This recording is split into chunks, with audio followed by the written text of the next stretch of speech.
the things in me, and all I see is what I'm wanting to be. I was the center of my universe until I found that I was never the one.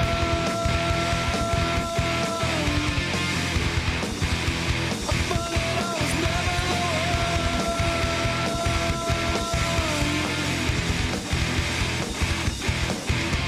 Sometimes the blind lead the blind. The truth is not hard to find. See the signs, draw the line, yet still you'll be undermined. I was one of a kind until the sun left me blind, and now I finally find that I was never the one. Never the one. Never the one. Never the one.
They keep me awake, the dreams are too much to take. What's at stake, what is fake, trying so hard not to break. Do you feel the world shake from the decisions we make? The smoke had faded away, and I was never the one.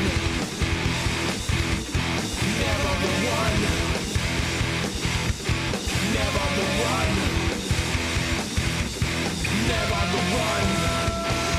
I find that I was never the one.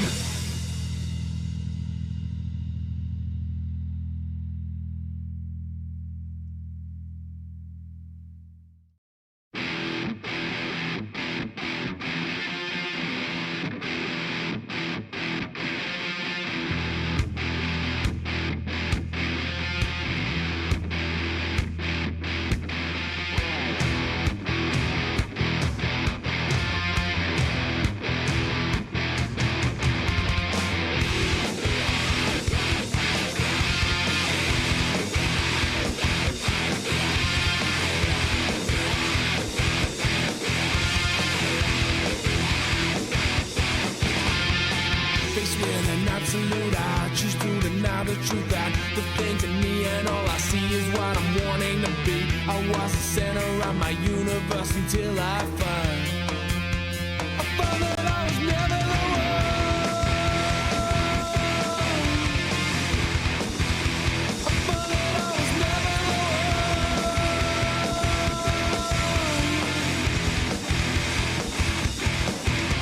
Sometimes the blind lead the blind. The truth is not hard to find. See the signs, draw the line, yet still you'll be undermined. I was one of a kind until the sun left me blind, and now I finally find that I was never the one. Never the one. Never the one. Never the one.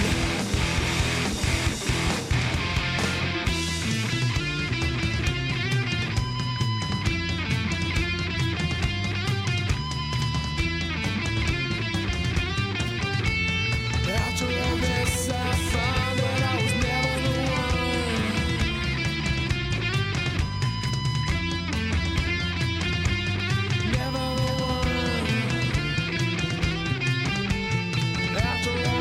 I find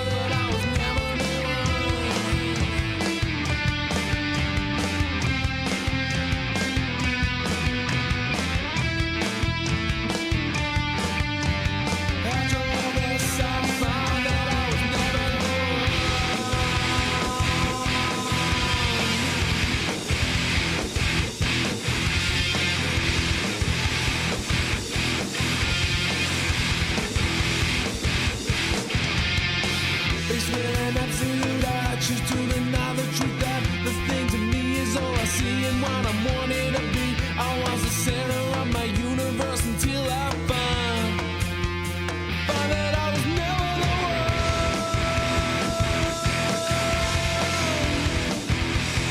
Find that I was never the one.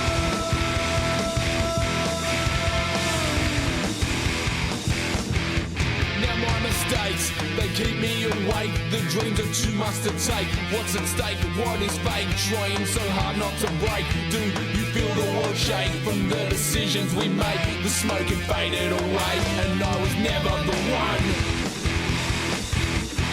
Never the one. Never the one. Never the one. I find that I was never the one.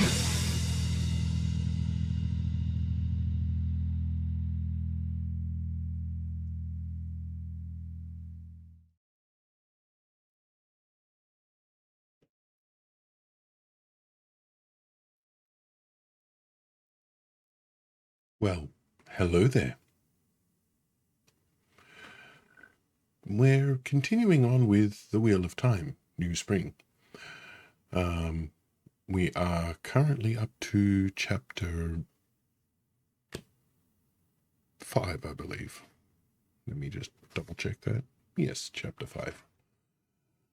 In the first episode, we met Lan, who was about to go fight some Aiel, and they ended up running away from him and withdrawing from the field of combat. He has no idea why. And then we met Moiraine and Suan, and they got to listen to a prophecy being delivered, but got sworn to secrecy and got told to even lie if they have to.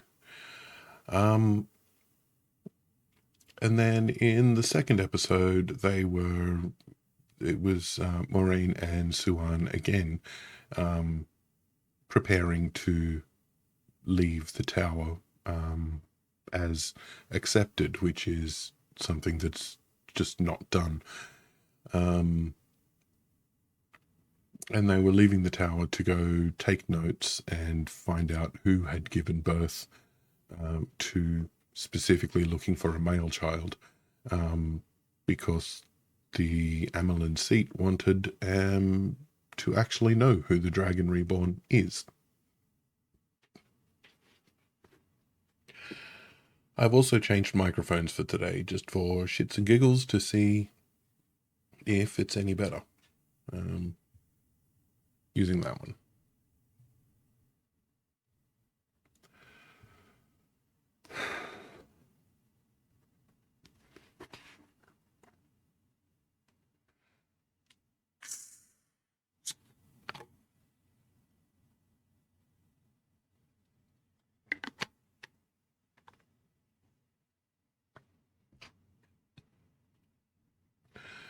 Wow, you can really hear the sparkles.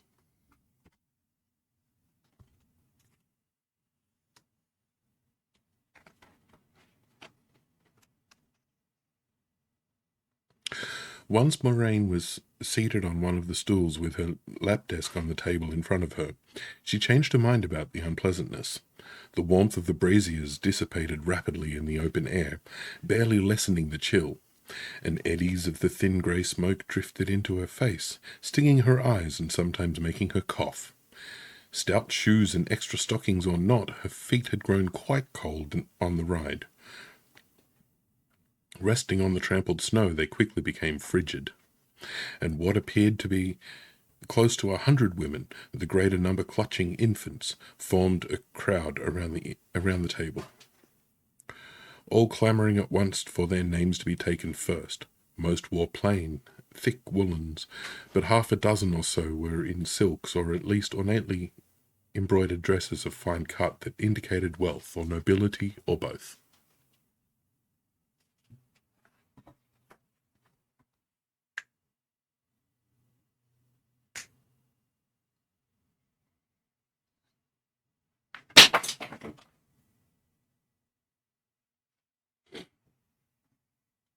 Cat's playing with the blinds.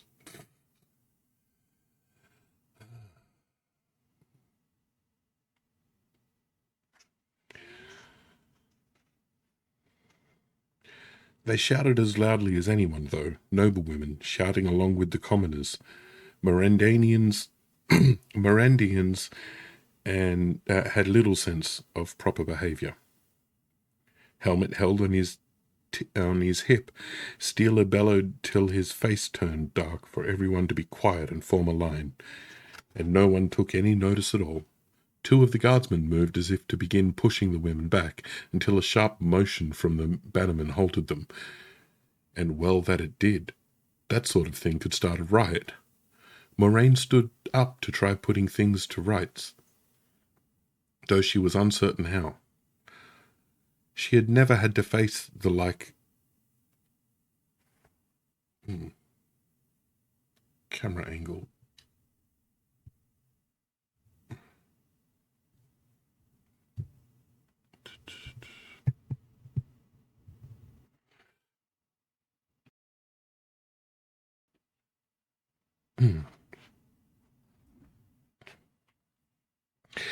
She had never had to face the like on any of her estates. She doubted any of her stewards had, for that matter. And people were more outspoken with a steward than with the lady of the estate. But Suan was ahead of her, climbing atop her stool with a scowl. She gripped the edges of a cloak as though to keep from shaking her fists. The light of Saidar enveloped her, and she wove air and fire. It was a simple weave, using tiny amounts of the power.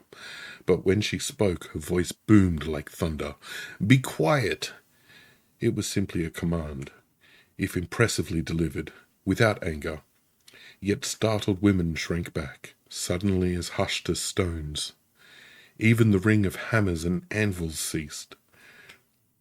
The entire camp grew still so that Moraine could hear picketed horses stamping hooves. Steeler gave Suan a look of approbation. Bannerman approved of her leather lungs in Moraine's experience. And the women around the table a glare. A number of babies began crying shrilly, though, and when Suan went on, it was without the weave, still in a loud, firm voice that carried, however. "If you want to see a penny, you'll line up and keep yourselves orderly. The White Tower does not treat with mobs of unruly children. Behave as grown women, or you'll wish you had." She nodded once for emphasis, then frowned at the mass of women to see whether they had taken her words in. They had. As she climbed down from the stool, the women rushed to form two lines in front of the table, with only a little elbowing and jostling that Moraine could see. The more finely dressed women were at the front, of course, with serving women carrying their babies, yet they were not above trying to push ahead of one another and exchanging scowls. Maybe they were merchants, though what trade they could find here was beyond her. Once she had seen two well-dressed, seemingly dignified Mirandian merchants get into a fistfight on the streets, bloodying noses and rolling into the gutter. Despite the petty scuffling, no one spoke a word. And those with children crying seemed to be making every effort to soothe them. A cluster of girls, perhaps 10 or 12 years old, gathered off to one side, huddling in their cloaks, pointing at her and Suan and whispering excitedly. She thought she heard Aes Sedai mentioned. Another young woman, 3 or 4 years older. "G'day, Jay."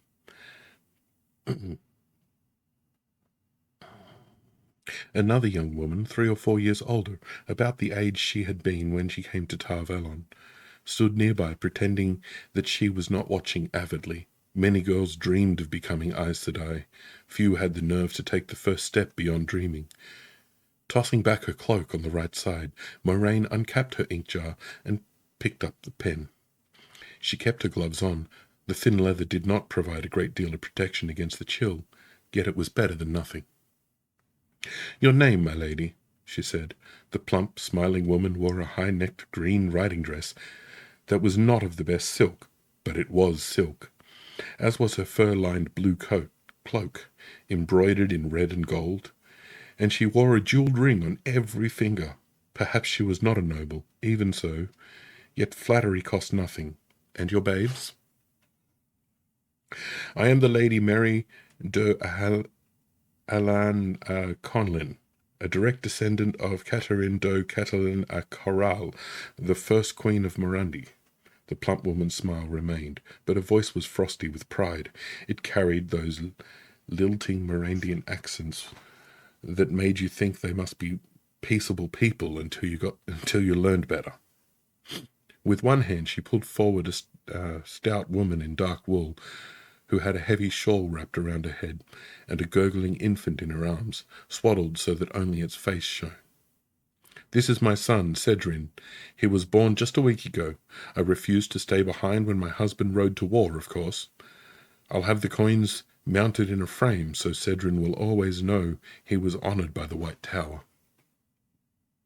Moiraine forbore to mention that Cedrin would share that honour with hundreds of others, perhaps thousands, if the other camps were anything like this. Light, she had never expected so many women to have given birth. Keeping her face smooth, she studied the infant for an instant. She was not an innocent. She had observed horse breeding and helped at foaling. If you did not know how a thing was done, how could you know whether your servants did it properly? But she had no experience with babies. The child could have been 10 days old, or a month, or 2, for all of her. Steeler and his soldiers were keeping watch a short distance from the table against any further outbreaks, but there were no help here. At least she could not bring herself to ask. If Lady Aconlin was lying, a full sister would have to sort it out. Moiraine glanced sideways. The woman in front of Suan was holding a larger child, but Suan was writing. Dipping her pen, she saw a woman walk past with an infant feeding at her breast, half hidden in the woman's cloak. The child looked no larger than Cedrin, yet she was ignoring the line quite pointedly. Why is that woman not in line? Is her babe too old? Lady Aconlin's smile faded, and her eyebrows rose.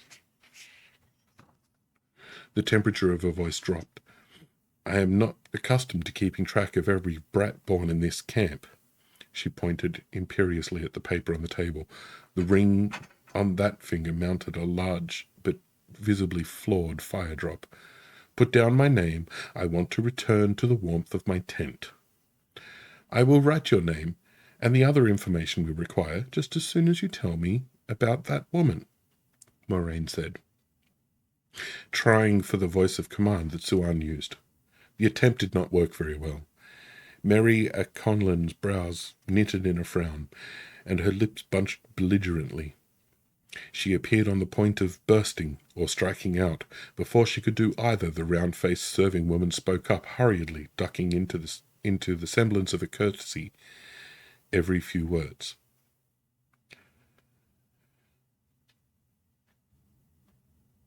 Cammy's girl is the same age, Lord Cedrin, to the day. Begging your pardon, same age as Lord Cedrin to the day. Begging your pardon for speaking, my lady. Begging your pardon, Aes Sedai. But the fellow Cammy wanted to marry. He ran off thinking to become a warder, and she didn't like who she did marry half so well. She gave an emphatic shake of her head. Oh, she wants nothing from the White Tower, Cammy don't. Even so, she will receive the bounty, Moiraine said firmly.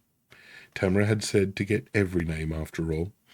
She wondered whether Cammy's love had achieved its goal. Few men possessed the necessary skills. A warder did not simply use weapons. He was a weapon. And that was only the first requirement. And what is her full name and the child's? She's Cammy Mowley, Aes Sedai, and her girl's Elia. Wonder of wonders, Lady Aconlin appeared content to let her serving woman answer. Not only that, her scowl had vanished, and she was studying Moiraine warily.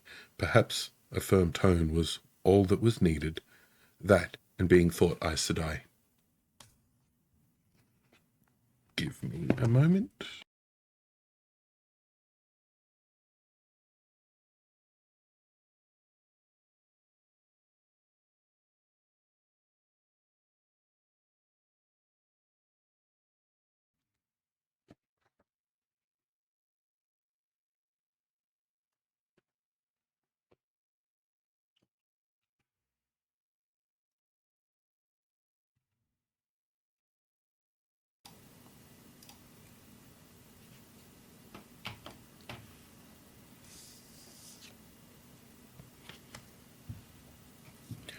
I just realized that I've been robbing you guys of all of the excellent sounds.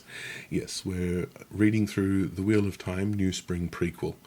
But yes, I've been robbing you of all the extra sounds because I had noise suppression turned on. So, here we go again.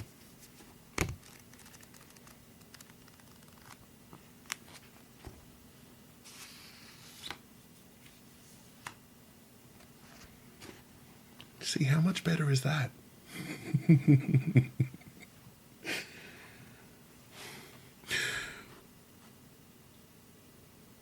Yes, book reading ASMR. From what town or village? Moraine asked, writing. And where exactly was your girl born? She heard Suan saying. Suan had doffed her gloves and named a present from Moraine to protect them from ink stains. The impatient silk-clad woman in front of her might have been a beauty, if not for an unfortunate nose. I've known plenty of them. She was also quite tall, nearly a hand taller than Suan.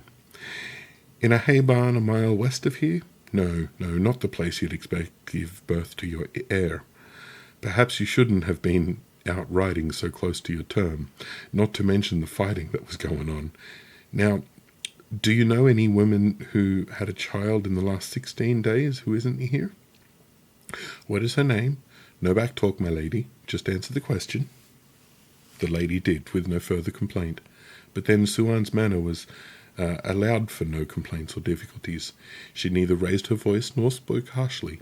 She was just obviously in charge. How did she do it? Whatever thoughts Moraine had of adventure in hunting for the Dragon Reborn faded in short order, along with the thrill of being outside the city walls, asking the same questions over and over and writing down the answers, carefully setting aside the filled pages to dry and starting anew on a fresh sheet, soon became boring drudgery. The only breaks in the routine were pauses to warm her hands over the brazier at her end of the table. An indescribable pleasure under the circumstances, with her fingers aching from the cold, yet hardly anything to thrill over. The only surprise was the number of women who were not Morandanian. Soldiers gone to war, it seemed, frequently acquired foreign-born wives. The anvil started up again after a time, and some fellows working on a wagon began hammering away as well, trying to force a new wheel onto place. The clanging threatened to give her a headache. It was all quite miserable. She made a special effort not to take out her discontent on the women she spoke to, though a handful did try to give her cause. Some of the noble women had to be dissuaded from reciting their complete lineage back to Arthur Hawkwing's day and beyond. And a few of the plainly clad women wanted to argue against giving the father's name or telling where they came from, glowering suspiciously as though this might be some sort of trick to bilk them of the coins. But it took no more than a level look to quell most. Not even Morandians wanted to go too far with women they thought Aes Sedai, a notion that was spreading fast. It made the lines move a little more smoothly, if not in any way that could be called swift. Her eyes kept drifting to the woman she saw walking by, who were great with child. Some paused to look at the tables as though thinking of their turn to stand in line. One of them might be the mother of the Dragon Reborn, at least if she chose to journey to Dragonmount to give birth for some reason. The only 2 infants born that day, after Gitara's foretelling, were girls, and like every other newborn, birthed within a mile of the camp. Some other accepted was going to find the boy child without knowing what she had found. She herself likely would not hear of it for years. Light, but it hardly seemed fair. She knew, and it had meant nothing. Coming on to midday, Moraine looked up to find a slim young woman in a dark wool standing before her with a blanket-wrapped child in the crook of her arm. "Susa Wynne, Aes Sedai," the woman said meekly. "That's me. And this is my Cyril," she added, stroking the boy's head.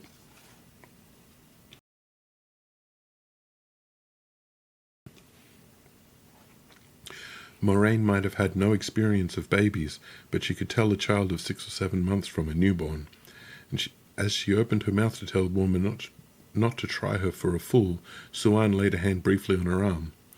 That was all. Suan never stopped questioning the woman whose name she was writing, but it made Moraine take another look. Susa Wynne was not slim. She was near to gaunt, with deep shadows beneath her eyes and a lost, desperate look about her.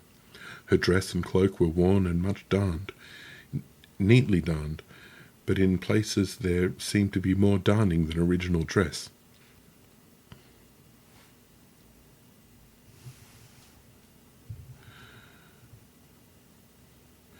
"The father's name?" Moraine asked, playing for a time to decide.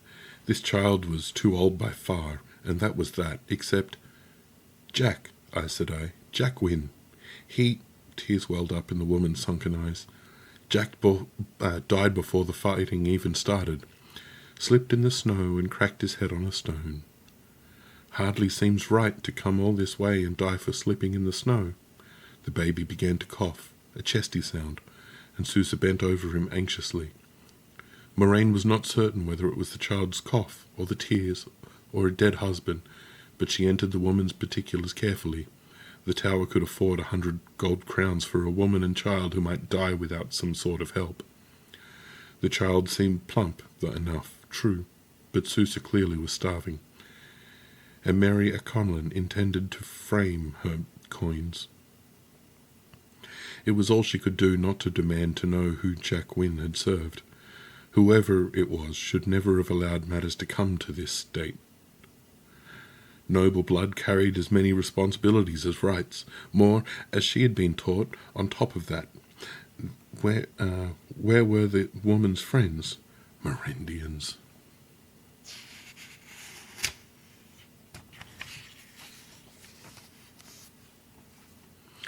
"The light bless you," Aes Sedai. Susa tried to gulp back more tears and failed. She did not sob. The tears simply spilled down her cheeks. "The light shine on you forever." Yes, Moraine said gently. "Do you have a reader in this camp?" No, Morendians had another name for a woman who knew herbs and cures. What was it?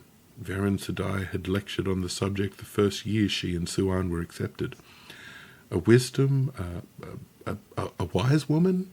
At Susa's nod, she took her purse from her belt pouch and pressed a silver penny into the woman's free hand. "Take your child to her." That brought still more weeping and more thanks, and an attempt to kiss her hand that she barely avoided. Light Susa was not her liege woman. It was hardly decent. "With the bounty to come," Suan whispered once Susa had finally gone, "the wise woman would have given credit." She did not move her eyes from what she was writing in a precise hand, but what Moraine could see of her face exposed disapproval. Suan was very careful with the little money she had. Moraine sighed. Done was done, and then again when she realized that a flurry of whispers was rushing along the 2 lines of women. Word that one of the Aes Sedai had accepted Susa Wynne's child spread like wildfire in dry grass. And in no time she saw women hurrying to join the end of the line, at least one leading her child by the hand. "My Danil, he's been real peaky lately," Aes Sedai, the round-faced woman in front of her, said with a hopeful smile, and a glint of avarice in her pale eyes. The infant cradled in her arms made happy burbling noises. I surely wish I could afford to see the wise woman. The woman's grey woolen dress looked almost new. Moraine's temper flared, and for once she made no effort to force it down. I could heal him, she replied coolly. Of course, he is very young. He might not survive. Very likely not. At that age, he certainly would not survive the rigours of healing, and besides, that was one of the few weaves that Accepted were forbidden to make without a sister watching. A mistake with healing could harm more than the weaver. The woman did not know any of that, however, and when Moraine stretched out a gloved hand, she jerked back, clutching the infant protectively, her eyes nearly coming out of her head with affright. "No, Aes Sedai, thank you, but no, I'll scrape together the coin, I will." Temper faded. It never lasted long, and for a moment Moraine felt ashamed of herself, only for a moment. The tower could afford to be generous, yet no one could be allowed to take Aes Sedai for fools. A good part of the tower's power came from the belief that sisters were the very opposite of fools in every way. Whispers again flashed down the lines, and the woman leading her child by the hand scurried away more quickly than she had come. At least that would not have to be dealt with.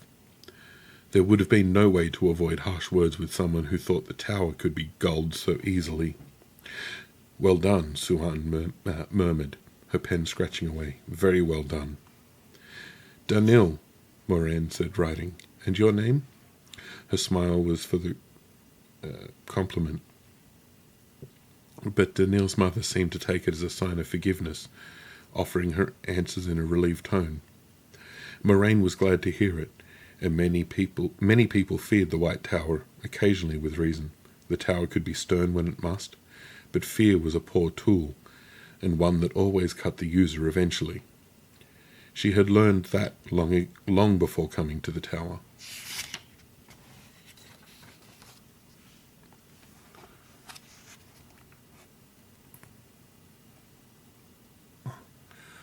Wow, if you listen closely, you can hear my back cracking when I stretch.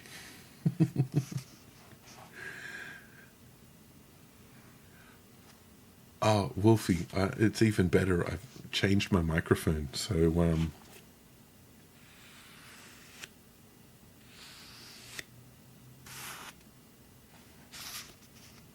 you even hear all the page touching.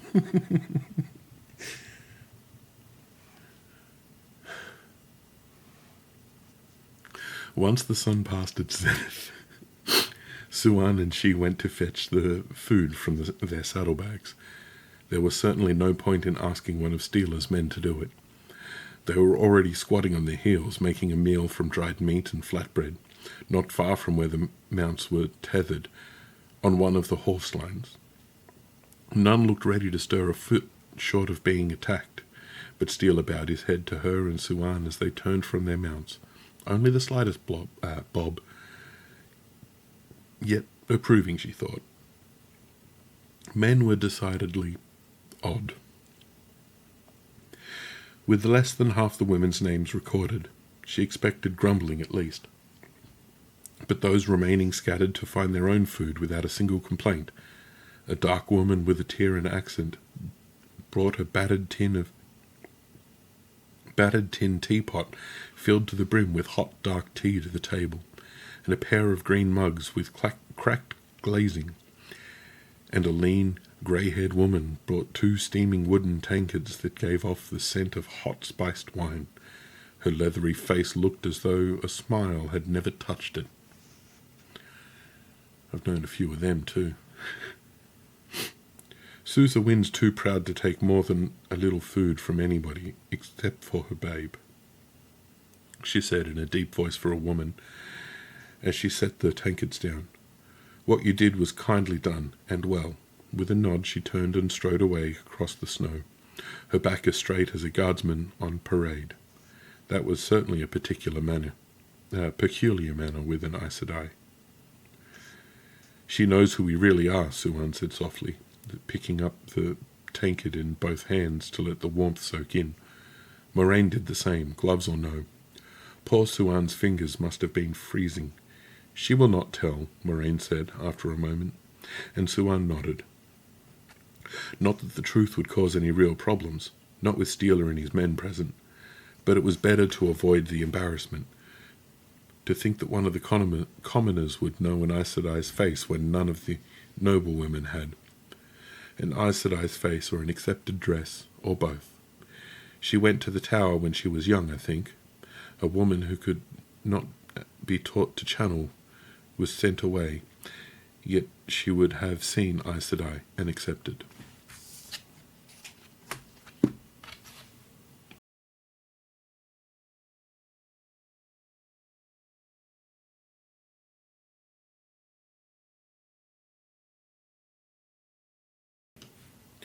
Sorry, you don't get nose-blowing SMR.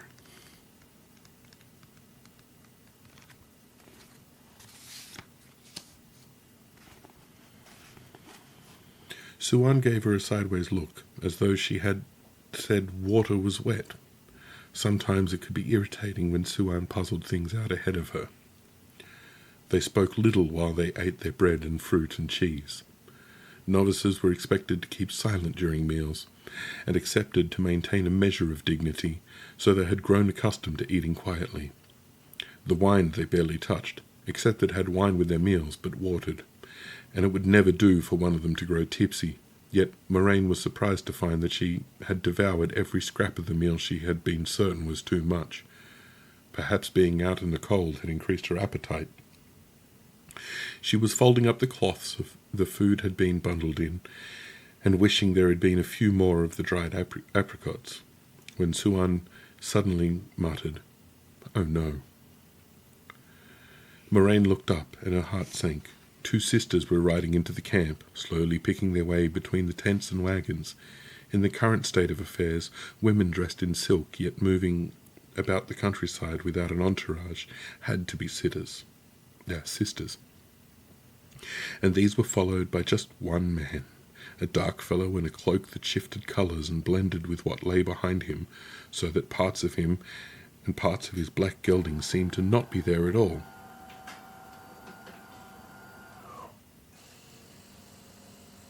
And that's the coffee machine shutting down.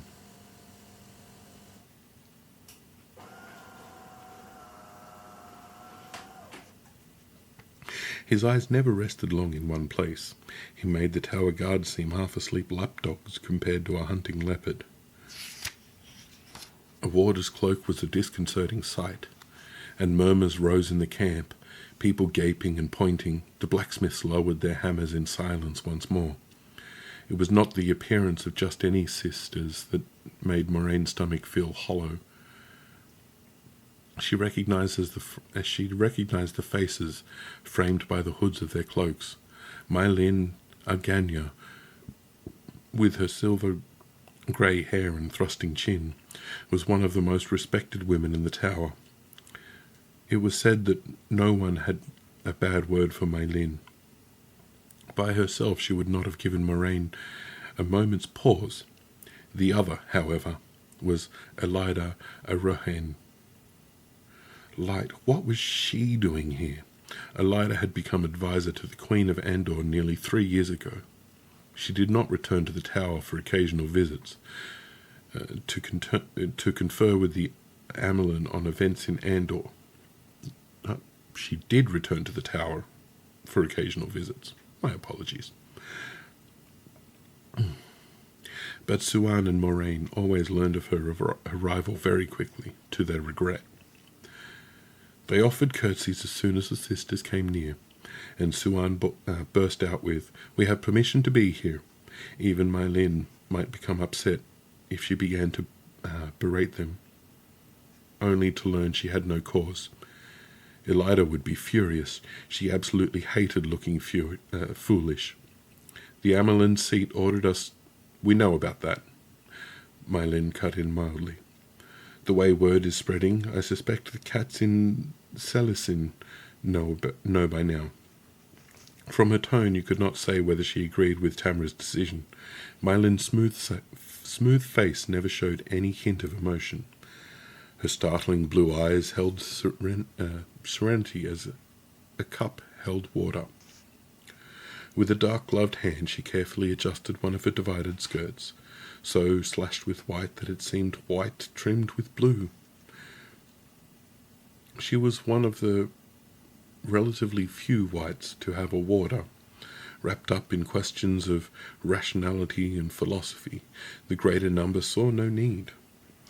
Moraine wished she would dismount. Mylene's dappled gelding was tall, and she herself was as tall as most men, most Cairanian men at least. Looking up at her in the saddle threatened to give Moraine an ache in her neck. I know how that feels.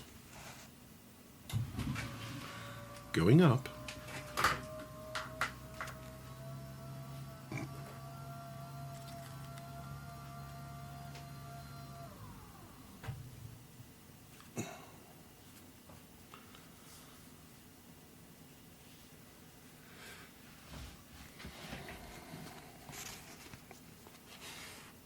"You were surprised to see me," Elida said, looking down from her fine-ankled bay mare. Her brocaded dress was not a muted red or faint red, but a bright hue, as though she were screaming her ardour to the world. Her cloak, lined with black fur, was exactly the same shade. A colour fit for a tinker's wagon, Moraine thought. Elida was smiling, yet that faded to lessen the severity of her face. She might have been beautiful except for that. Everything about her was severe. Hey, Hannah.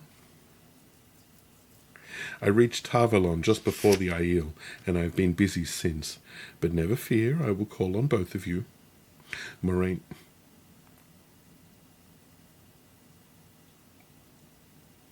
Oh, it did show up.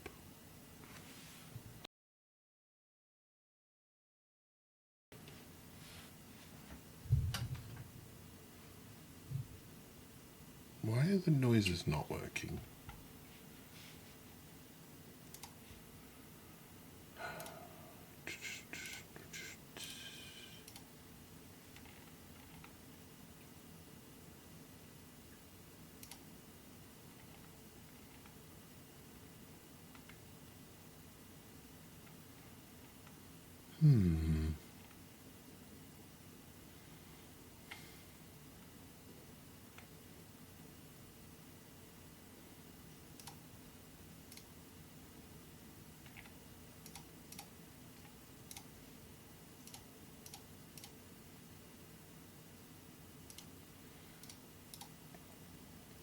Oh well, that can wait for another time.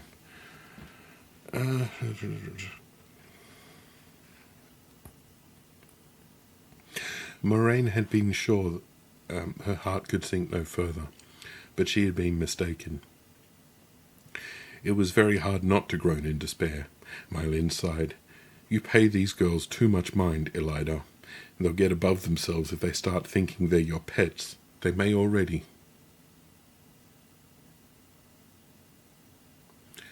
Good bot. Moraine exchanged shocked glances with Suan. Pets? Goats staked out for lions, perhaps, but never pets. Since gaining the shawl, Elida had never deferred to anybody other than the Amelin seat, or a sitter that Moraine had seen, yet she bowed her head and murmured, "As you say, Mylene, but it seems possible they might test before the end of the year. I expect them to, and I expect them to pass easily. I'll accept nothing less from either."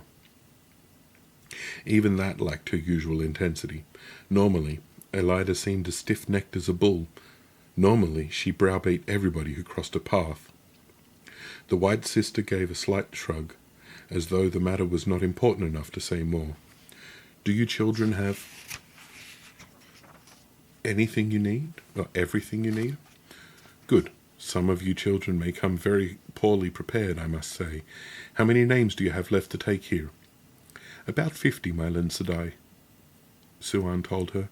"Maybe a few more." Mylene glanced up at the sun, its fall towards the western horizon well begun. The dark clouds that threatened snow here were moving south, leaving behind clear sky. In that case, write quickly. You must be back at the tower before dark, you know. Are all the camps like this? Moraine asked. I would think that men fighting a war would have their minds on that, not on... She trailed off, her face heating. Spawning like silverpike, Swan whispered under her breath. Moraine only just heard, but the words deepened her blush. Why ever had she asked such a question in the first place? Kyranian, Maylene breathed. She sounded very nearly amused, but she went on in a serious tone. When a man believes he may die, he wants to leave something of himself behind. When a woman believes her man may die, she wants that part of him desperately. The result is a great many babies born during wars. It's illogical given the hardship that comes if a man does die, or the woman, but the human heart is seldom logical. Which explained a great deal, and left Moraine feeling that her face might burn off. There were things one did in public and talked about, and things that were done in private and definitely not talked about. She struggled to regain control of herself, performing mental exercises for seeking calm. She was the river, contained by the bank. She was the bank, containing the river. She was a flower bud, opening to the sun. It did not help that Elida was studying her and Suan like a sculptor, hefting a hammer and chisel, deciding which piece of stone to remove next in order to bring out the form she wanted. Yes, Andrew, Mylan said suddenly. We will go in a moment. She had not even looked back at her warder, yet he nodded as though she had responded to something he had said. Lean and no taller than his Aes Sedai, he appeared youthful, until you noticed his eyes. Moraine felt herself gaping, embarrassment forgotten, and not because of Andro's unblinking gaze. A sister and her bonded warder could sense each other's emotions and physical condition, and each knew exactly where the other was, if they were close enough, and at least a direction if they were far apart. But this seemed on the order of reading minds. Some said full sisters could do that. And there were a number of things that you were not taught until you had attained the shawl, after all, such as the weave for bonding a warder. Mylin looked straight into her eyes. No, she said softly, I can't read his thoughts. Moraine's scalp prickled as though her hair were trying to stand on end. It must be true, since Mylin had said it, yet... When you've had a warder long enough, you will know what he is thinking, and he will know what you are. A matter of interpretation, Elida sniffed, though quietly. Alone among the Arges, the Red refused to bond warders. Most Reds seemed to dislike men altogether. Logically, Mylin said, her serene gaze going to the other sister, Reds have greater need of warders than any except Greens, perhaps greater even than Greens, but no matter. The Arges chose as they will. She lifted her fringed reins. Are you coming, Elida? We must reach as many of the children as possible. Some are certain to lose their heads and remain too long without a reminder. Remember, children, before dark.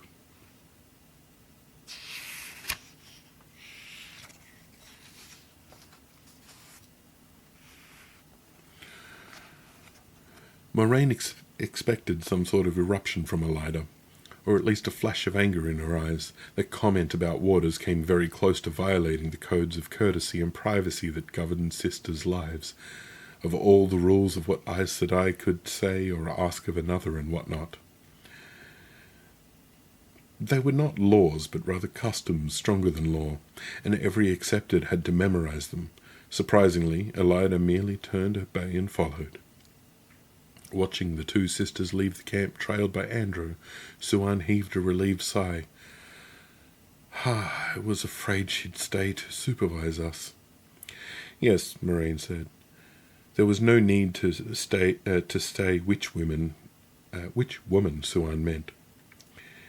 It would have been right in Elida's character.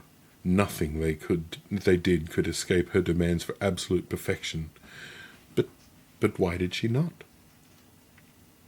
Suan had no answer for that, and in any event there was no time to discuss it.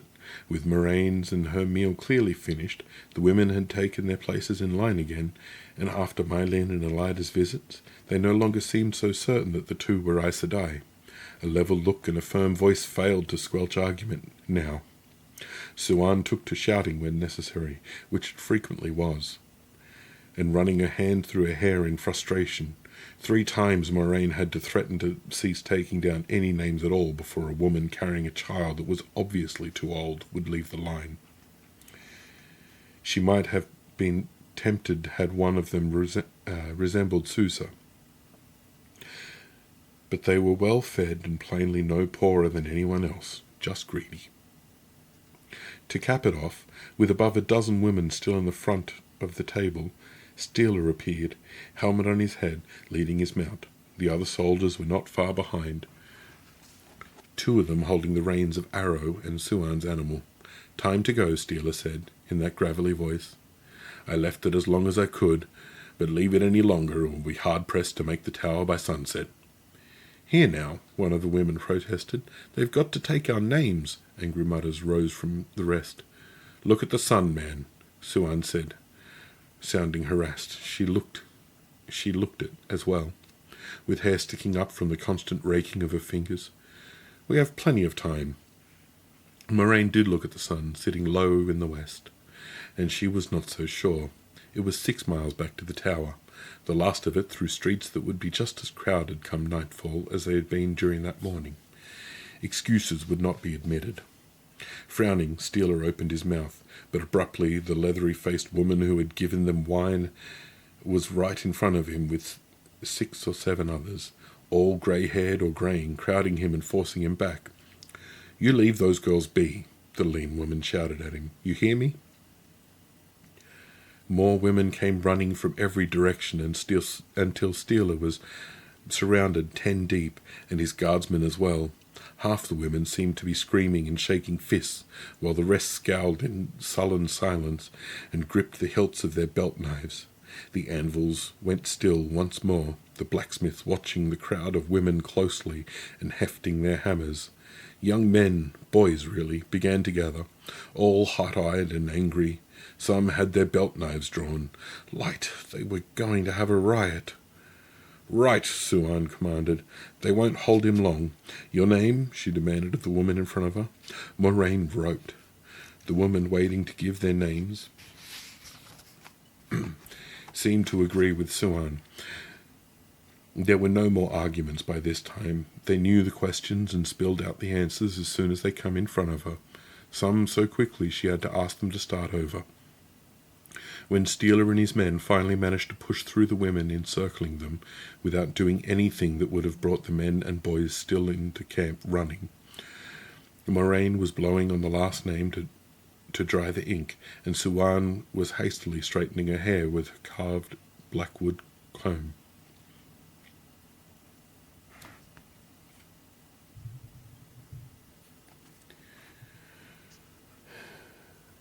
The bannerman's face was grim behind the steel bars of his face guard, but all he said was, "We'll need a bit of luck now." He led them out of the camp at a trot, with the horses' hooves flinging clods of snow, and Suan bouncing in her saddle so badly that he assigned men to ride on either side of her and keep her from falling. Clinging desperately to the tall pommel of her saddle, she grimaced at them, but she did not order them away. Moraine realized that Suan had never asked for the ointment. She was going to have more need of it than ever. After half a mile, Steeler slowed to a walk, but only for another half a mile. Then he picked up the trot again. Only the 2 soldiers kept Suan in the saddle. Moraine started to protest, but a glance at Suan's determined face and another at the sun held her quiet. Suan would take days to forgive her calling attention to how badly she rode. She might never forgive herself if she caused them to be called to Merrin's study for being late. That was the place Steeler kept That was the pace Steele kept all the way back to the city. Trot, then walk, and Moraine suspected he would have maintained it there if not for the crowded streets. A walk was the best they could manage in that throng. The sun was just a low dome of red gold atop the walls of the tower grounds when they rode into the yard of the West Stable.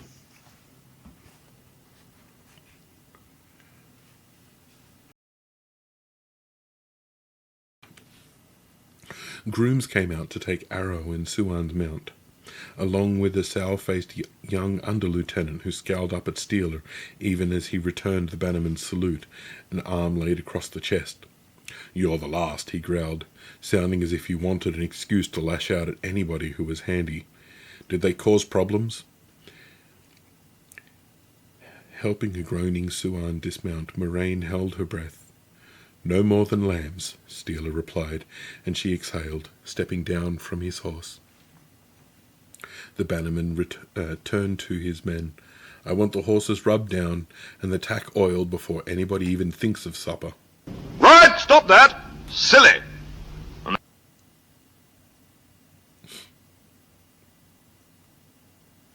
"Love you? 100 bits. Thank you." But yes, stop that. Silly.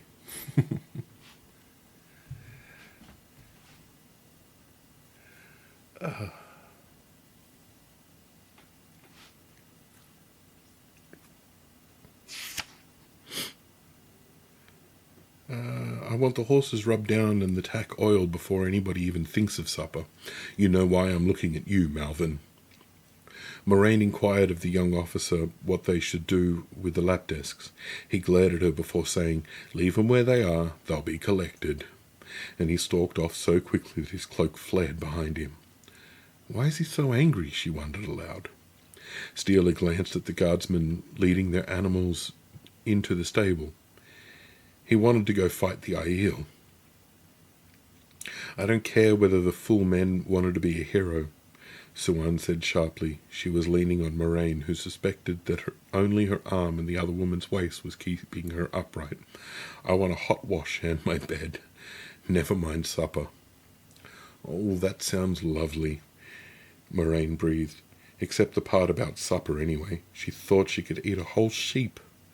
Suan managed to walk on her own, but she hobbled, tight-jawed and clearly suppressing groans. She refused to let Moraine carry her scrip, though. Suan never gave in to pain. She never gave in to anything. When they reached their gallery in the accepted quarters, thoughts of hot water vanished. Katerine was waiting. "About time," she said, huddling in her banded cloak. "I thought I'd freeze to death before you got back here."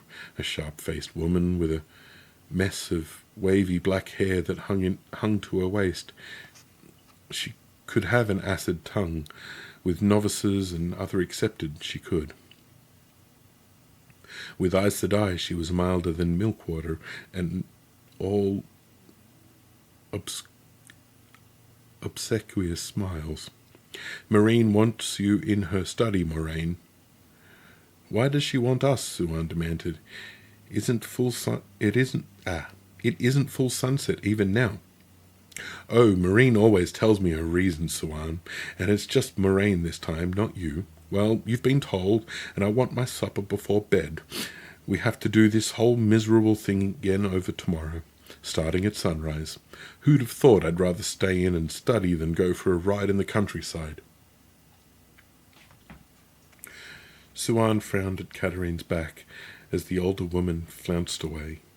"One day she'll cut herself with that tongue. Do you want me to come with you, Moraine?" Moraine wanted nothing more.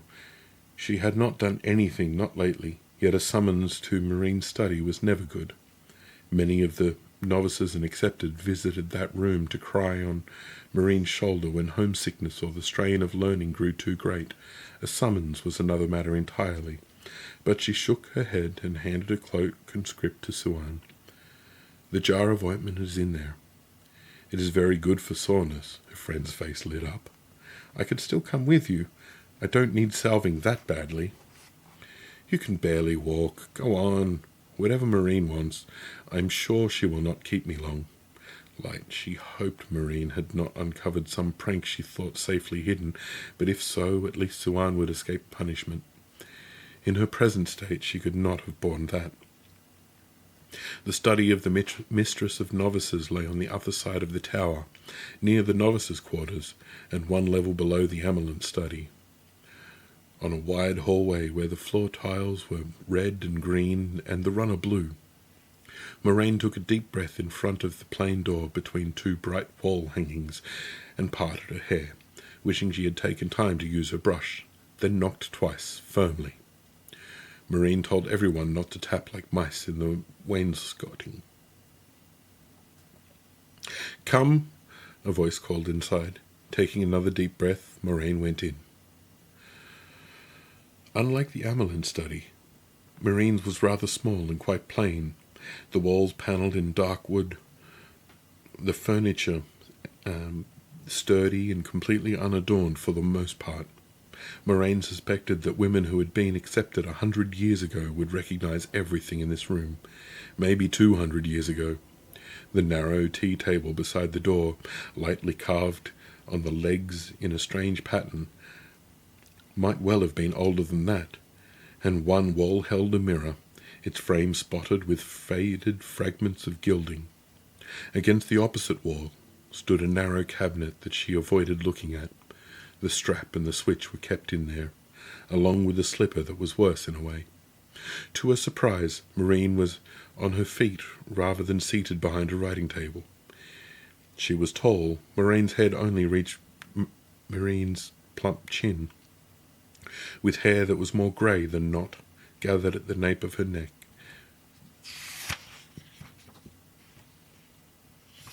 And a motherly look to her that almost overwhelmed the agelessness of her features.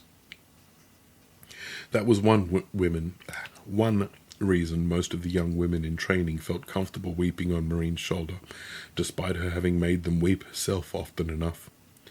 She was also kind and gentle and understanding, so long as you did not break the rules.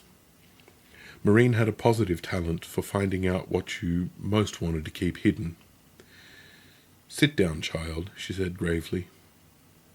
Moraine wearily seated herself on the stool in front of the writing table. It had to be bad news of one sort. But what? "There's no way to make this easy, child. King Laman was killed yesterday, along with both of his brothers. Remember that we are all threads in the pattern, and the wheel weaves as the wheel wills."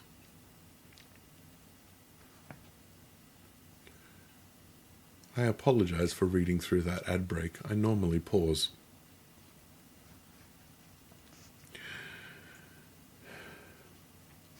"The light illuminate their souls," Moraine said solemnly, "and may they shelter in the Creator's hand until they are born again."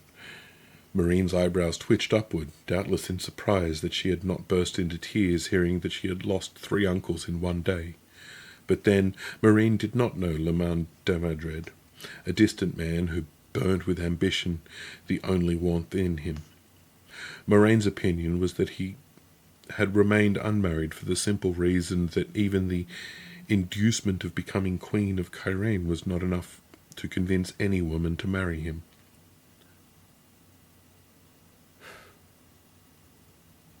Maybe that... No, don't think of that. Moresson and Aldicane had been worse, each filled with sufficient heat for 10 men, which they had expressed in anger and cruelty, and in contempt for her father because he was a scholar, because he had taken another scholar for his second wife rather than marrying to bring lands or connections to House Damadred. She would pray for their souls, yet she felt more sadness for Jack Wynne than for all 3 of her uncles combined.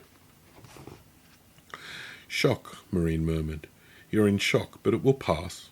When it does, come to me, child. Until then, there's no need for you to go out tomorrow. I'll inform the Amelan."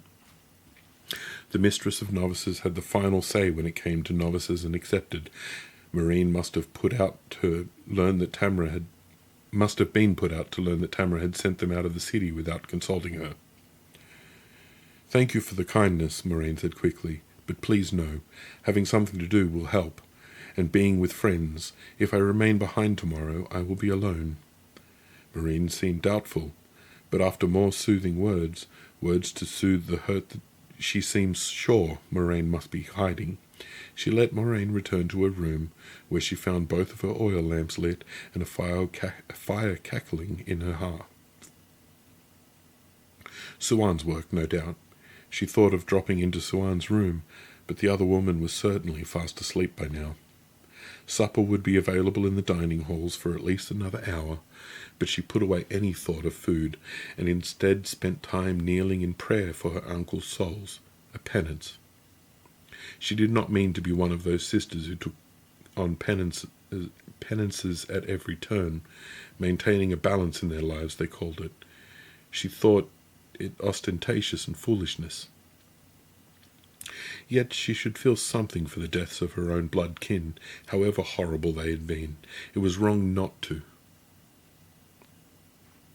Only when she knew that the dining halls would be full of serving women mopping the floors did she rise and undress to wash herself, after using a trickle of fire to heat the water. Cold water would have been another penance, but there were limits. Extinguishing her lamps, she wove a ward to keep her dreams from affecting anyone else's. That could happen with those who could channel. Others nearby could find themselves sharing your dreams, and crawled beneath her blankets. She truly was tired, and sleep came quickly. Unfortunately, nightmares came too. Not of her uncles, or even Jack Wynne, but of an infant lying in the snow on Dragon Mount. Lightning flashed in the pitch-black sky, and his wails were the thunder. Dreams of a faceless young man. There was lightning in those dreams too, but he called this lightning from the sky, and cities burned, nations burned. The dragon was reborn. She woke weeping. The fire had burned down to a few glowing coals. Rather than adding more wood, she used the fire shovel to scoop ashes over the coals, and rather than climbing back into bed, she wrapped a blanket around herself and went into the night. She was not sure she could go back to sleep, but one thing she was certain of, she did not want to sleep alone. She was certain that Suan must be asleep, but when she slipped into her friend's room, quickly closing the door behind her, Suan said softly, "Moraine?" A few flames still flickered on Suan's small hearth, giving enough light to see her pull one side of the blankets back. Moraine wasted no time climbing in. "Did you have nightmares too?" "Yes," Suan breathed. "What can they do, Moraine? Even if they find him, what can they do?" "They can bring him to the tower," Moraine replied, putting more confidence into her voice than she felt. "He can be protected here." She hoped he could. More than the Reds might want him dead or gentle. Whatever the prophecies said. And educated. The dragon reborn would have to be educated. He would need to know as much of politics as any queen, as much of war as any general, as much of history as any scholar. Varen Sedai said most mistakes made by rulers came from not knowing history. Excuse me. They acted in ignorance of the mistakes others had made before them. He can be guided. That would be the most important of all, to make sure that he made the right decisions. The tower can't teach him to channel Moraine. That was true. What men did was different.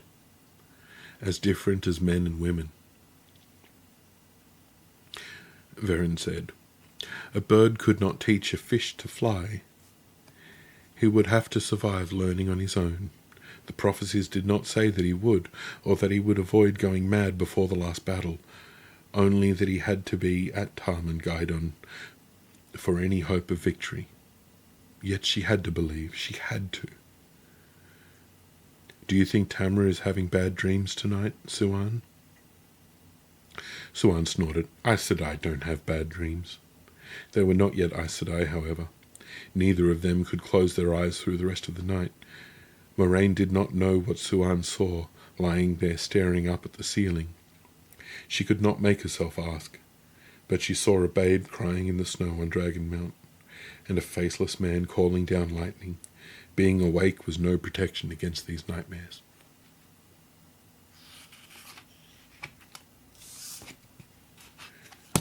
We're up to chapter 6, and I'm going to be RB. Everybody watch your ears.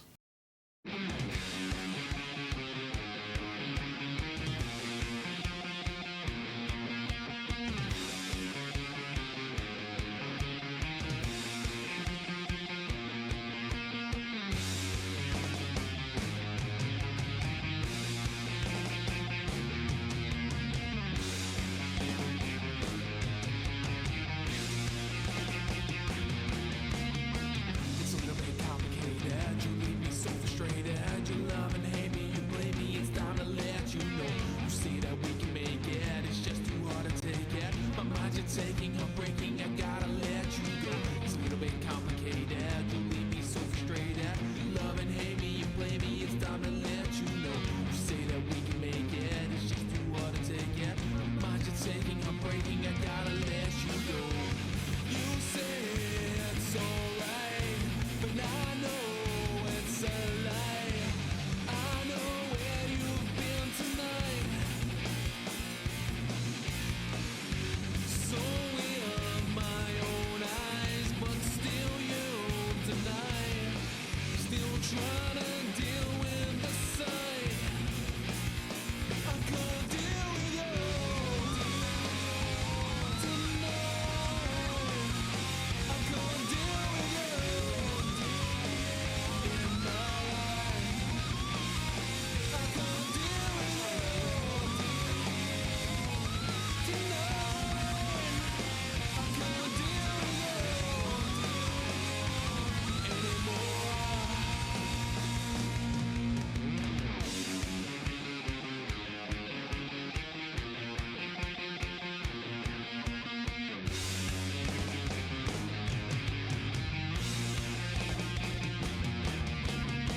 Way too much time's wasted. You are so overrated. The process made you betrayed, and now we fade away. No longer worth the wait and no longer captivated. You could have stayed, but you're straight, and now I hear you say, way too much time is wasted. You are so overrated. The process made you betrayed, and now we fade away. No longer worth the wait and no longer captivated. Should have left that a few more seconds so I didn't have to keep it muted while I coughed. Okay. One more chapter.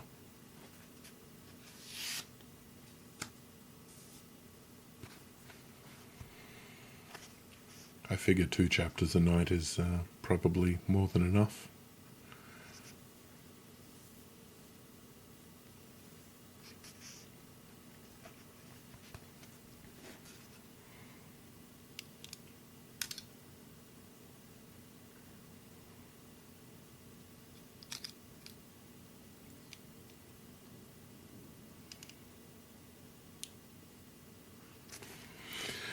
A scratching at Suan's door near morning proved to be a timid novice named Setsuko, a stocky girl shorter than Moraine, who told them the Amelin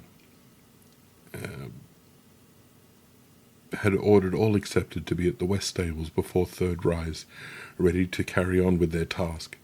By the light of the lamp she carried, Setsuko's pale eyes were bleak with envy.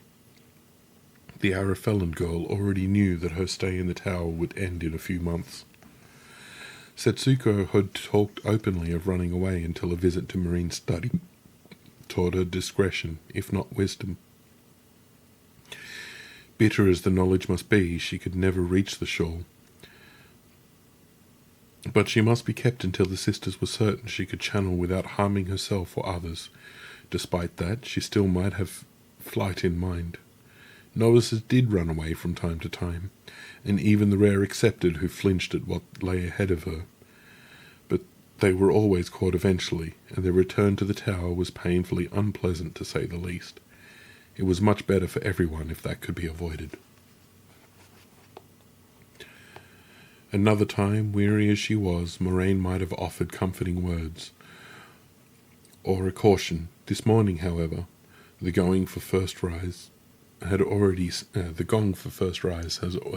sounded, and it was no more than half an hour to second. They could snatch a bite to eat and reach the stable before third, but only just. Yawning, Moraine gave Suan a last hug and hurried out into the darkness, wrapped in her blanket, before Setsuko reached the next door and began scratching, trying to wake Sheriam. The child would have to do better. Sheriam slept like the dead. Half a dozen novices carried lamps that were tapping at other doors. Ghostly images in the night. At hers, a very tall girl with golden hair spilling down her back offered a sulky curtsy when Moraine dismissed her. Lysandre would be allowed to test for accepted, but only if her sulkiness could be cured. Likely it would be.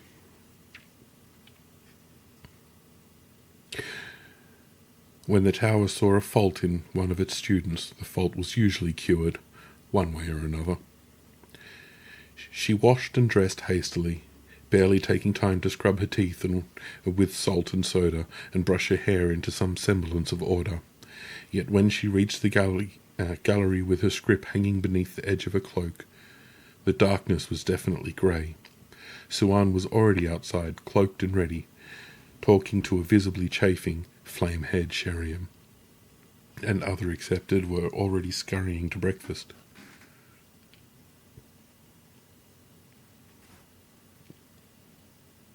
Sheriam says that Aiel are already retreating, Moraine, Suan said excitedly, hitching her scrip on her shoulder. She says they're all leagues east of the river. Sheriam nodded and started to follow the others, but Moraine caught the edge of her cloak. Are you certain? Moraine nearly winced.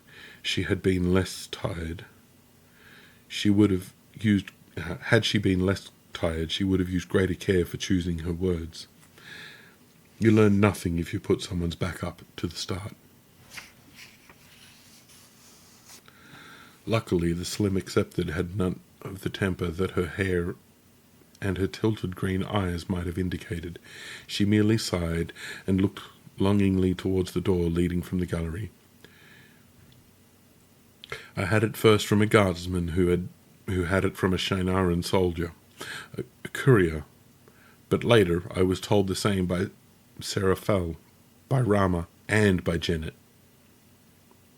One sister may be mistaken, but when all three tell you something, you may be sure you have the right of it.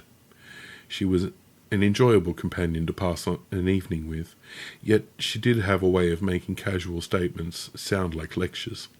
Why are you two grinning like fools? She demanded suddenly. I didn't know I was grinning, Suan replied, schooling her features. She still looked eager, rising on her toes as though to run. Is not a chance to ride in the countryside worth grinning over? Moraine asked. Now perhaps they could convince their escort to take them to the camps closest to the Dragon Mount. She was unsure exactly when she had adopted Suan's view, yet it was her own now. They would find him first. Somehow they would. Grin? She could have laughed aloud and danced. Sometimes you two are passing strange, Sheriam said.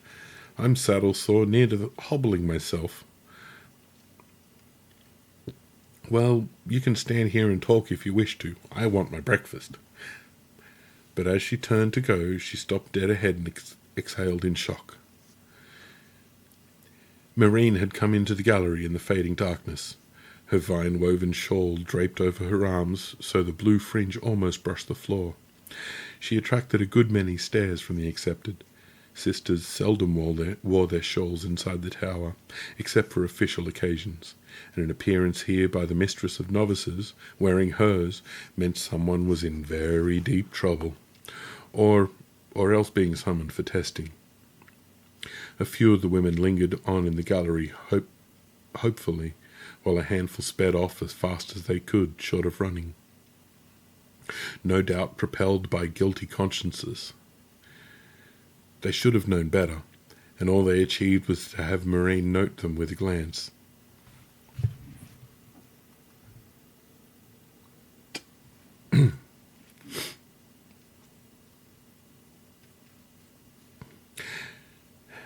All they achieved was to have Moraine note them with a glance, and she would dig until she uncovered what they felt guilty about. In Kyrene, a gooseherd would have known as much.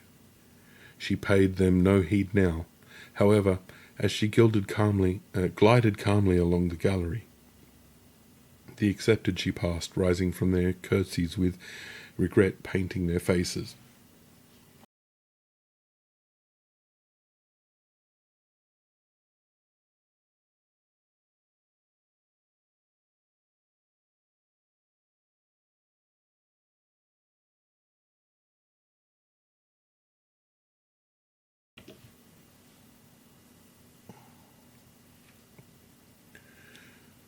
Sheriam was one of those who lingered, and it was in front of her, Suan and Moraine, that Moraine stopped. Moraine's heart fluttered, and she struggled to breathe evenly as she curtsied. She struggled just to breathe in the first place. Maybe Suan had been right. Well, she was right, in point of fact. When Moraine said an accepted might test soon, it always came within the month. But she was not ready. Suan's face shone with eagerness, of course, her eyes bright. Sheriam's lips were parted in hopeful anticipation. Light, every last accepted must think herself more ready than Moraine Damodred did. "You'll be late if you don't hurry, child," the Blue Sister told Sheriam sharply. And surprisingly, Moraine was never sharp, even when there was punishment in the offing. When she lectured on your misdeeds while applying a switch or a strap or the hated slipper, her voice was merely firm. As the fire-haired woman darted away, the mistress of novices focused her attention on Suan and Moraine. Moraine thought her heart would pound its way through her ribs. "Not yet, Light, please, not yet. I've spoken with Yamal and Moraine, and she agrees with me that you must be in shock. The other accepted will have to make do without you today." Marine's mouth tightened for an instant before serenity returned to her face. Her voice remained a needle, though.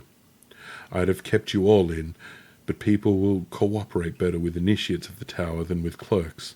Even White Tower clerks and sisters would be up in arms if they were asked to do the task. The mother was right about that much." Light, she must have argued with Tamara to be upset enough to say all of this to accepted. No wonder she was being sharp. Relief welled up in Moraine that she was not to be whisked off and tested for the shawl immediately, yet it could not compete with disappointment. They could reach the camps around Dragonmount today. Well, one of the camps at least. They could. "Please, Moraine, The sister raised one finger. That was her warning not to argue, and however kind and gentle she was in the general course of things, she never gave a second. Moraine closed her mouth promptly. "You shouldn't be left to brood," Moraine went on. Smooth face or no, the way she shifted her shawl to her shoulders spoke of irritation. "Some of the girls' writing is like chicken scratches." Yes, she was definitely upset. When she had any criticism, however slight, it was delivered to the target of it and no one else. The mother agreed that you can copy out the lists that are near unreadable. You have a clear hand, a bit over-flowery, but clear. Moraine tried desperately to think of something to say to that sister, that the sister would not take for argument, but nothing came. How was she to escape? "That's a very good idea, Moraine," Suan said, and Moraine gasped at her friend in amazement. Her friend! But Suan went merrily ahead with betrayal. "She didn't sleep a wink last night, Moraine. No more than an hour at most. Anyway, I don't think she's safe to go riding. She'll fall off inside a mile." Suan said that. "I'm glad you concur with my decision, Suan," Moraine said dryly. Moraine would have blushed to have that tone directed at her, yet Suan was made of sterner material, meeting the sister's raised eyebrow with an open-eyed smile of innocence. "She shouldn't be left alone either, so you can help her. You have a good clear hand yourself." The smile froze on Suan's face, but the sister affected not to notice. Come along then, come along. I've more to do today than usher the pair of you around.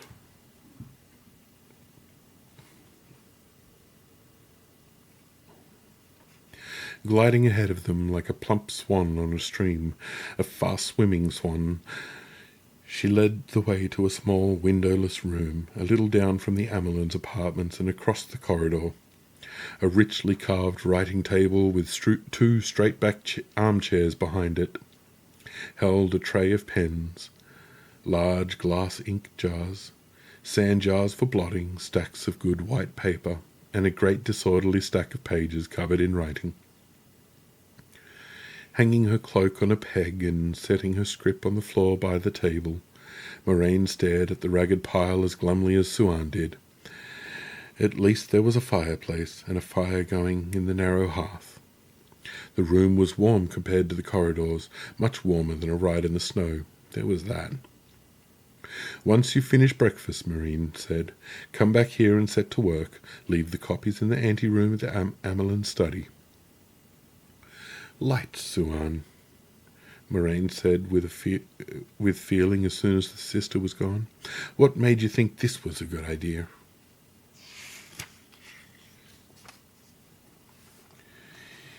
You, Suan grimaced ruefully.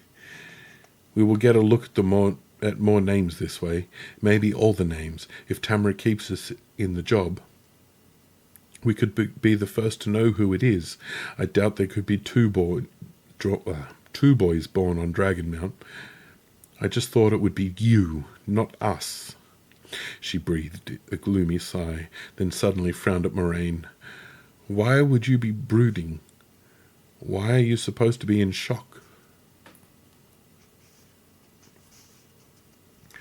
Last night, revealing her woes had seemed out of place, a trifle compared to what they knew the world faced, but Moraine had no hesitation in telling her now. Before she finished, Suan enveloped her in a strong, comforting hug. They had wept on each other's shoulders much more often than either had availed herself of Marine's.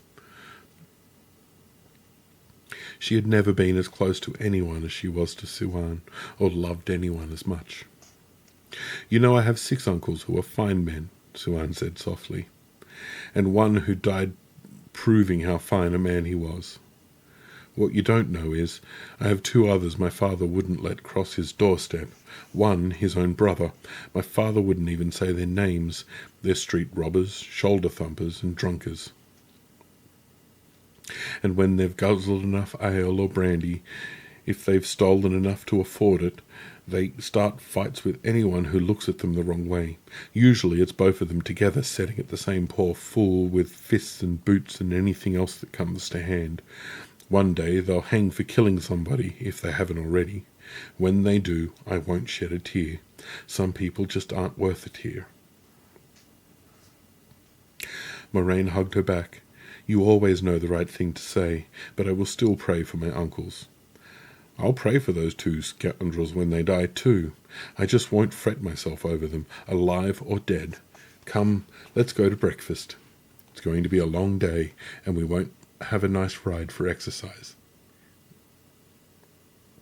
She had to be joking, yet there was not so much of a twinkle of mirth in her eyes. Then again, she truly did hate doing clerical work. No one enjoyed that.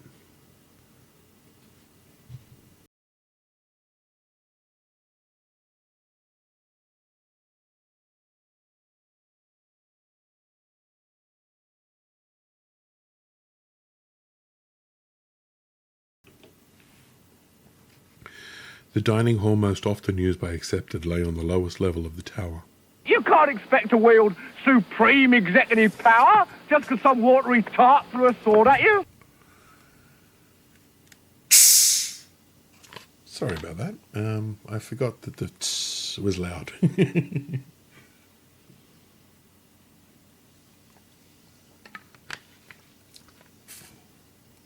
Thank you for the hydrate.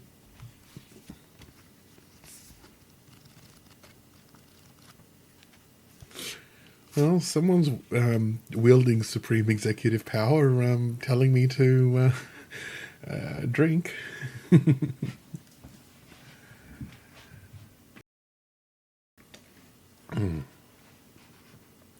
The dining hall most often used by accepted lay on the lowest level of the tower, a large room with stark white walls and white tiled floor, full of long polished tables and plain benches that could hold 2 women or 3 at a pinch. The other accepted ate quickly, sometimes gulping their food, with unseemly haste. Sheriam spilled porridge on her dress and hurried from the room, proclaiming she had time to change. She very nearly ran. Everyone was hurrying. Even Catherine all but trotted off, still eating a crusty roll and brushing crumbs from her dress. It seemed a chance to leave the city was not so miserable at that. Suan dawdled over her porridge laced with stewed apples, and Moraine kept her company with another cup of strong black tea containing just a drop of honey. After all, the chance that the boy-child's name was among those awaiting them had to be vanishingly small. Soon they were alone at the tables, and one of the cooks came to frown at them, fist planted on her hips. A plump woman in a long, spotless white apron. Laras was short of her middle years and more than pretty. Yet she could frown a hole through a stone. No accepted was ever fool enough to come over high-handed with Laras, at least not more than once. Even Suan gave way beneath that unwavering gaze. Hastily spooning the last bits of apple from her bowl, Laras began calling for the scullions to bring their mops before Suan and Moraine reached the door. Moraine expected the work to be a drudgery, and it was. Though not so bad as she had feared. Not quite so bad. They began by digging their own lists out of the mound, and added those already in a reasonable hand, which reduced the stack by half, but only by half. If you came to the tower unable to write, you were taught a decent hand as a novice, but those who came writing badly often took years to reach legibility, if they ever did. Some fool sisters used the clerks for anything they wanted someone else to understand. Most of the lists appeared to be shorter than hers and Suan's, yet even counting Mylene's explanation, it seemed that an astonishing number of women had given birth, and this was only from the camps nearest the river. Noticing Suan scanning each page before setting it to one side, she began doing the same, without any great hope, yet vanishingly small was not the same as impossible. Except that the more she read, the further her spirits fell. Many of the entries were shockingly vague. Born within sight of Tarvalon's walls, the city's walls were visible for leagues, visible from the slopes of Dragonmount. This particular child was a girl, with a Terran father and a Kyranian mother, yet the note boded ill for locating the boy-child. There were far too many like that, or born inside of the White Tower. Like the tower could be seen from nearly as far as Dragonmount.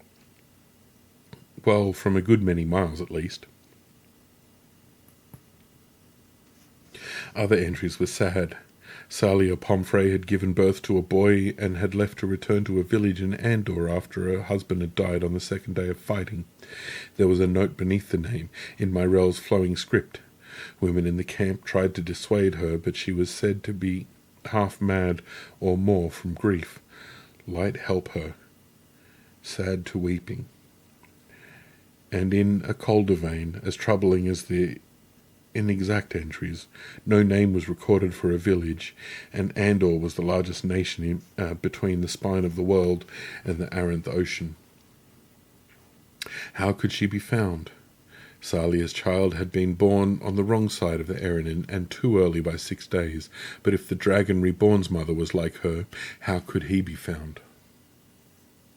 The pages were dotted with names like that, though usually they seemed to be women others had heard of, so the information might be written in full somewhere else.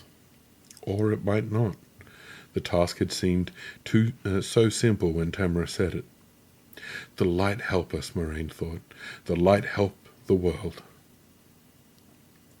They wrote steadily, sometimes putting their heads together to decipher a hand that really did resemble chicken scratches. Took an hour at midday to go down to the dining hall for bread and lentil soup, then returned to their pens. Elida appeared, in a high-necked dress even redder than she had worn the day before, to stride around the table and silently stare over first Suan's shoulder, then Moraine's, as though to study their writing.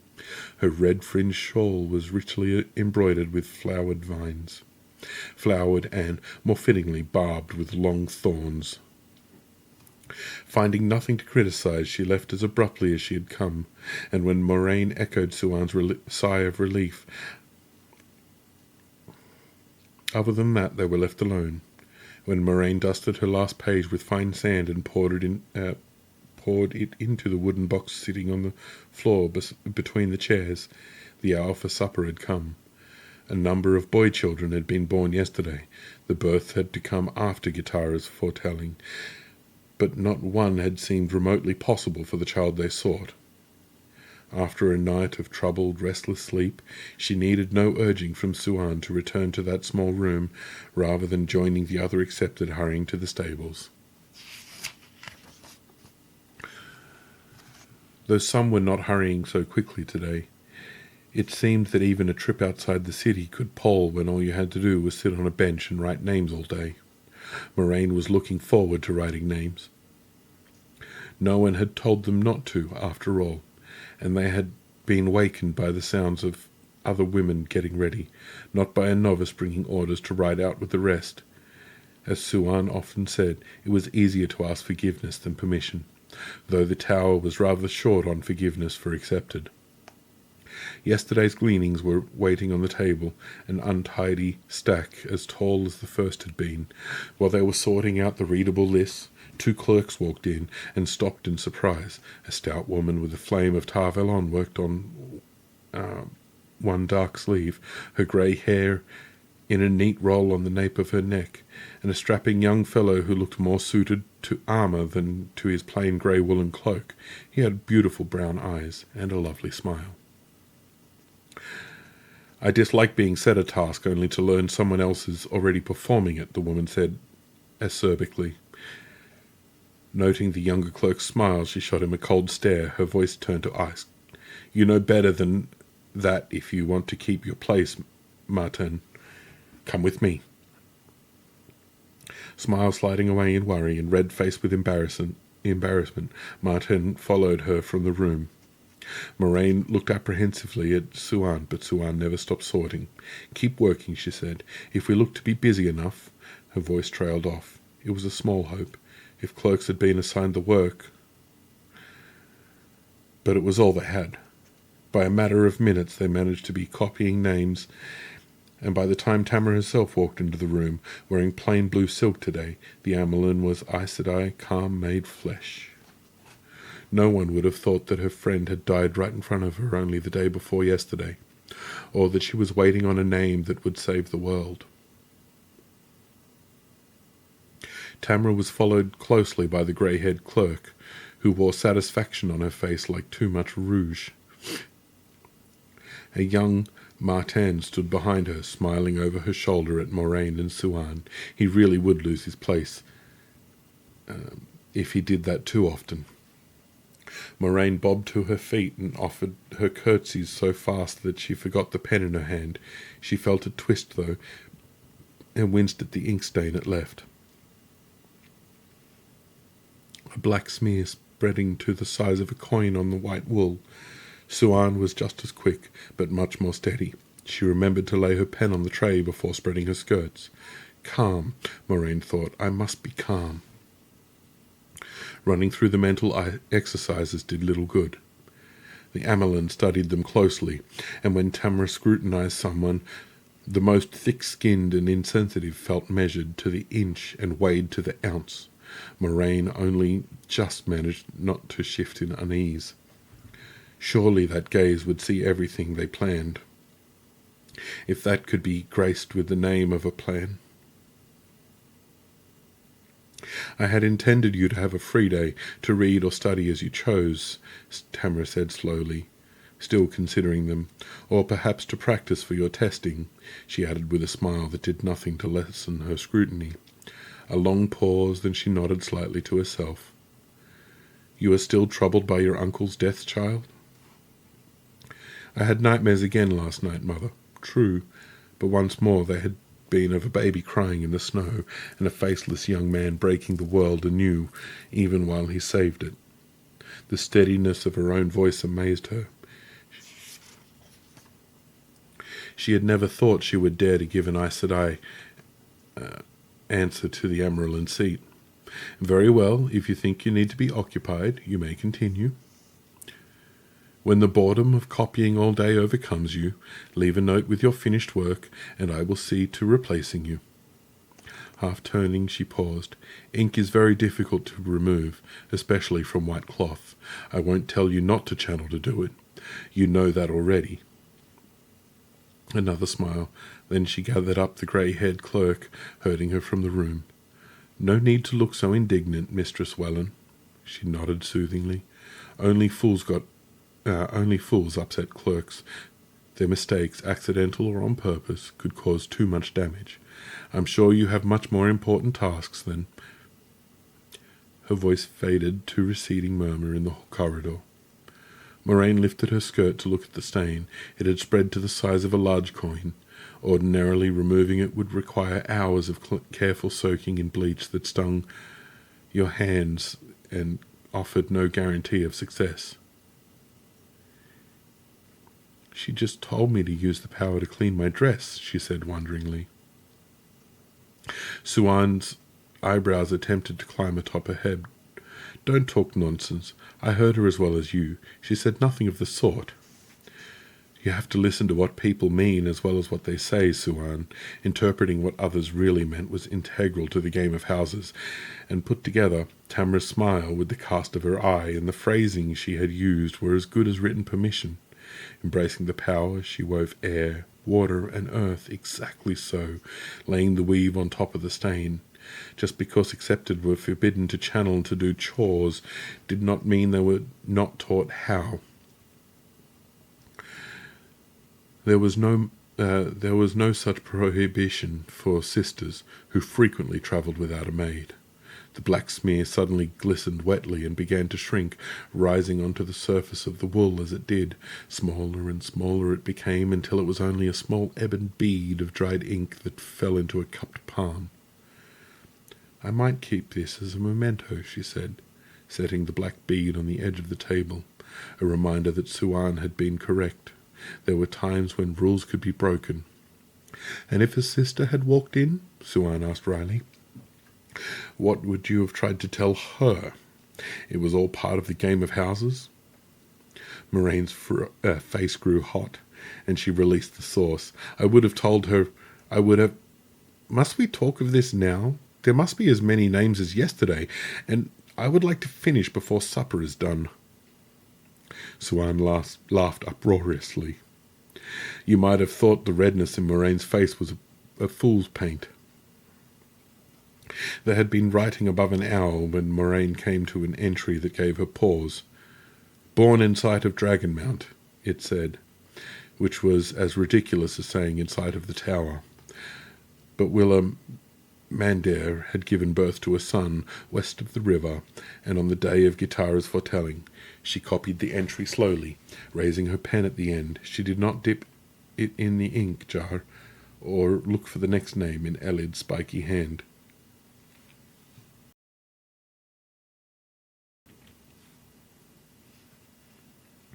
Her gaze rose to the ebon bead. She was one of the accepted, not a sister. But she would be tested soon. Billy Mandare could have been born on the riverbank and his mother still have been in sight of Dragonmount. But nothing Elid had written indicated how far the camp she had gone to was from the mountain, or how close. The earlier entries had just said, born in Lord Elisar's encampment outside Tar Valon.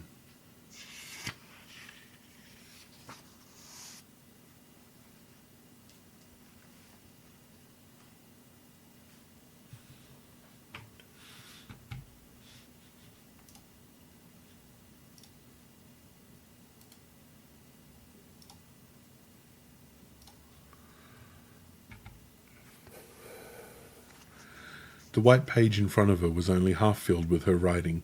She drew another blank sheet across the table and copied the particulars for Billy Mandaire, a humble name, if there was one. But it was more likely the dragon reborn would be the son of a simple soldier than of a lord. Suddenly she noticed Suan writing in a little leather-bound book, small enough to fit in her belt pouch, while keeping one eye on the doorway. "You have to be prepared," Suan said. Nodding, Moraine slid the page bearing a single entry across the table to Suan, who carefully copied the information into her little book. Tomorrow, Moraine would bring her own little book. The day produced quite a few names of children born in sight of Dragonmount, or even born near Dragonmount, a number of them on the east side of the Erenin. Moraine knew she should have expected it. The mountain was the most easily identifiable landmark for leagues, after all. But this was only the second day's list, and they added 9 more boys to Suan's book. Light, how many names would they gather before it was done? There were other surprises. Shortly after mid-morning, Jana Malari swept into the room, elegant in dark grey silk, with slashes of white at her temples that added to her commanding presence. Sapphires in her long black hair, and more around her neck. The silken fringe on her shawl was so long that it nearly touched the floor, with the shawl resting on her shoulders. Jana was a sitter for the grey. Sitters rarely seemed to notice accepted, but she motioned to Moraine. "Walk with me a brief while, child." In the corner, Jana strolled away in silence for a time. In the corridor, Jana strolled away in silence for a time, and Moraine was content to have it so. Light, what could a sitter want with her? A task to be done, or a message to be carried? What would have been mentioned right away. In any case, except it did not try to hurry sisters, as well as attempt to hurry the Amelin as a sitter. The draughts that made the stand lamps flicker did not bother Jana, of course, but Moraine began to wish she had a cloak. "I hear you were troubled by your uncle's deaths," the sitter said at last. "That is understandable." Moraine made a sound that she hoped Jana took for agreement. Aes Sedai answers were all very well, but she wanted to avoid outright lying if she could. She tried not to strain for every inch, but the top of her head only came to the other woman's shoulder. What did the woman want? "I fear that affairs of state never wait on grief, Moraine. Tell me, child, who in House Damodred do you think will ascend to the Sun Throne now that Laman and his brothers are dead?" Tripping over her own feet, Moraine staggered and would have fallen had Jana not steadied her with a hand. A sitter was asking her opinion on politics.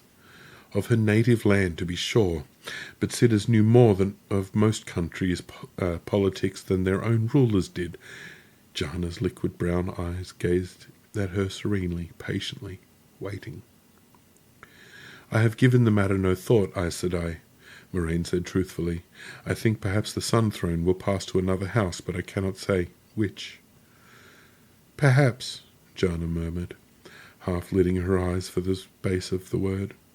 "House Damodred has acquired an ill reputation that Laman only made worse." Moraine frowned before she could stop herself, and hurriedly smoothed away the lines, hoping that Jana had not noticed. It was true. Her father had been alone among his generation in lacking the dark character, men and women alike. The preceding generations had been nearly as bad, when not worse. The deeds done by House Damodred had blackened the name, but she did not like hearing anyone say it. "Your half-brother Taringal is denied by his marriage to the Queen of Andor," Jana went on. "A ridiculous law, but he cannot change it unless he is king, and he cannot become king unless it is changed. What of your elder sisters? Are they not well thought of? The taint seems largely to have skipped your generation." Well thought of, but not for the throne, Moraine replied.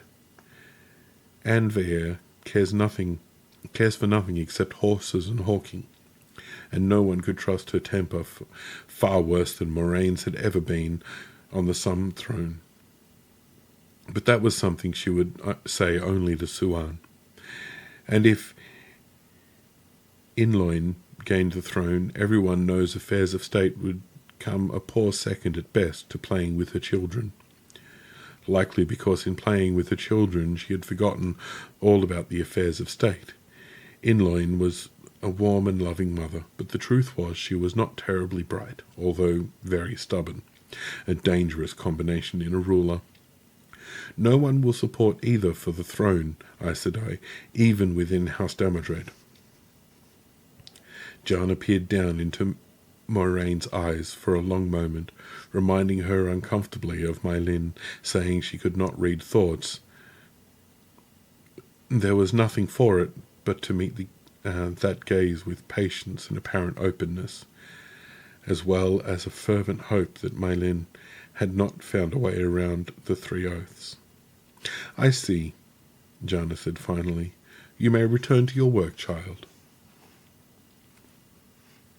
What did she want? Suan asked when Moraine returned to the room. I am not sure, she said slowly, taking up her pen. That was the first lie she had ever told Suan. She was all too afraid that she knew exactly what Jana wanted.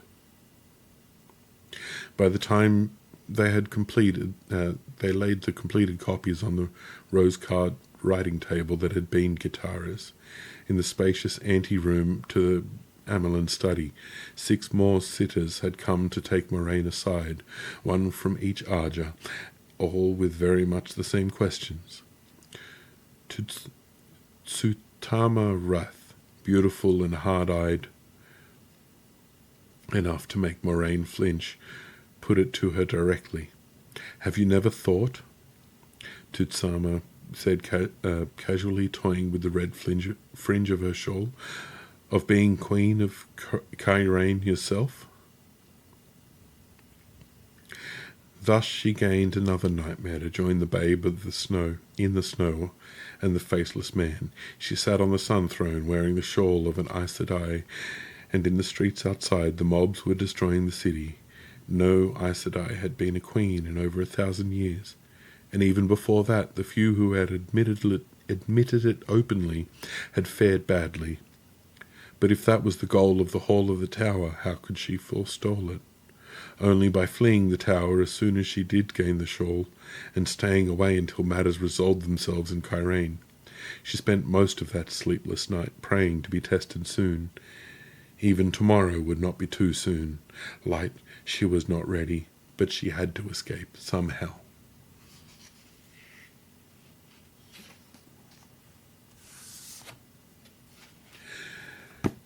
And that is the end of our stream for tonight.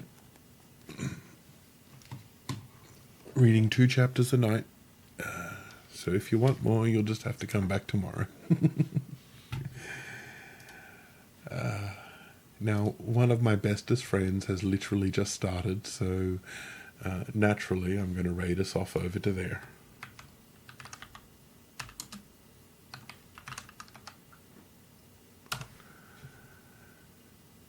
Feel free to grab your raid messages and let's go give some love to Miss Hannah. Looks like we're doing some Expedition 33 over there, so should be a fun time.